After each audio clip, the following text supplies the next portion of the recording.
When you hear us rideshare drivers, whether driving for Uber or Lyft, often suggest that the ride-sharing companies do not give a damn about its drivers' safety and often place us in harm's way, today's case and its details illustrates that point exactly.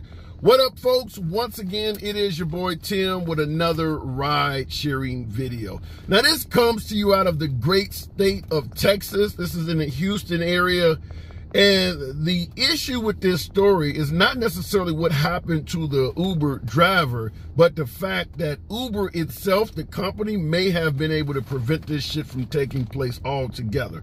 Now, this is an older story, but I want you to hear the details. On May 27th, Uber driver Hector Torres was carjacked by his passenger, Charles Hudson, an 18-year-old. Not only did he carjack him, though, according to authorities, he shot Hector Torres several times. So obviously Hector Torres is now deceased. So we lost an Uber driver in the process. But losing the driver is not the main gist of this story.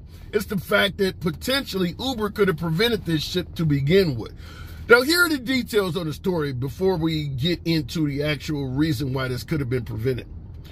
Now, according to authorities, they did immediately a court order on the phone of the Uber passenger after finding Hector Torres deceased. And when they did a court order to get a warrant to access the data from the phone, they were able to find pictures of Charles Hudson on the phone with a gun in his hand. So obviously that's going to be a red flag.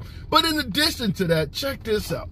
He had done searches online for stores near him that sold ski masks. So the motherfucker looking for ski masks online. Just a quick word to the wise. If you're going to do some shit, if you're going to hit some damn licks, don't do searches related to the lick on your damn phone. Just understand that. If you're going to beat a bitch ass, don't be online searching on, well, how can you beat someone up without leaving marks? Don't do that shit on your personal device. Just a word to the wise. Nevertheless, the police have stated that all evidence points to Hudson for obvious reasons. In addition to that, now listen to this. This is what really takes the cake.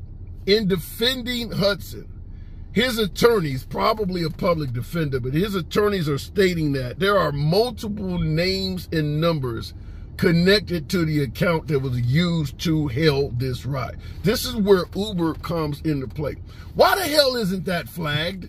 Where you got all of these different names and numbers using it to use one single account. That should draw some red flags. You're using multiple phones, multiple numbers. This is the shit we talk about when we suggest that folks can hail rides without even using their real damn name. Damn it, this guy is dead now. Without using their real names, and here his own defense attorney is basically using as a defense for the murderer that Uber's security, Uber's precautions are so damn lapsed that anybody could have killed their fucking driver. This is awful. So hopefully the family of Hudson, or better yet, Torres, sues the hell out of Uber. Now, make no mistake about it, if this shit was reversed and the passenger lost his life, and they could prove all of this shit about the driver, that passenger would have a hellified lawsuit. But wait, it actually gets worse. The suspect, talking about Charles Hudson, the 18-year-old, when he committed this crime, he was already out on bail. In addition to being out on bail for another crime, he had a failure to appear. So he was already a warrant. He already had a warrant for his arrest when he's out there murdering a driver. Now, remember on us drivers, what the hell happened to the background check? Passengers do not get checked out. So while they're making sure that your ass is walking around like Mary Poppins, they could be putting axe murderers in the back of your shit. And in this case, they absolutely did link this driver up with somebody that was acting in concert with killing him. So we want to point that out, because if Uber and Lyft maybe did a better background check on some of its passengers, maybe a lot of this shit wouldn't be happening to us. Like I said before in a video that I did on myself personally, they decided to do a random background check on me, and I couldn't drive for 3 weeks. I've never been arrested for shit. They're doing random background checks on the drivers and taking us off the app, but putting killers in our cars. What kind of shit is that? So hopefully the family of Hector Torres takes this shit to a decent attorney and they pursue some type of charges, not charges, but, you know, a civil issue with the company of Uber, because they literally linked this man up with a killer. But not only did they link him up with a killer, they linked him up with somebody that was out on bond, failure to appeal, had a warrant for his arrest on a crime he had committed before this. I'm not familiar. I didn't do enough homework to figure out what crime that he committed already, but damn, he's only 18 years old. And here he is out carjacking and shooting the shit out of some driver.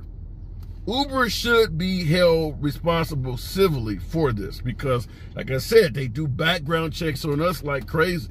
I don't know to what depth you could do a background check on a driver, but certainly if you link us up with somebody that has a warrant for their arrest or they're already a violent felon and they end up killing folks, including yours truly, your family should have some kind of recourse, because at the end of the day, independent contractor or not, you would not have any access, any linkage to this person if Uber had not sent you to pick them up. They are sending you to pick up people that may carjack you, some cases rape you, because we've had plenty of drivers that have been raped, sexually assaulted, up to and including loss of life. Us drivers will not know these people, will never come in contact with these people unless Uber or Lyft sends us to pick them up. Yet Uber and Lyft are suggesting we don't have any type of responsibility for who we send you to pick up, even if they take your life. The hell with that. So I just wanted to point this out. For obvious reasons, Charles Hudson is facing the rest of his life in prison or possibly the death penalty. Hopefully the law is not light on this individual. And for my political folks, all of my liberal city, easy on crime type shit, this is fucking Texas. And here we have a guy that is out on bond killing a driver. So I don't want to hear that this shit only happens in liberal cities. Here's a guy, probably a felon in possession, taking the life of somebody while actually being let out of jail for a previous crime. You guys need to stay safe out there. Just understand this shit does happen. They don't give a damn about who they put in our cars. Wanted to bring it to you. Subscribe to the channel. Click the like button. See you in the next video.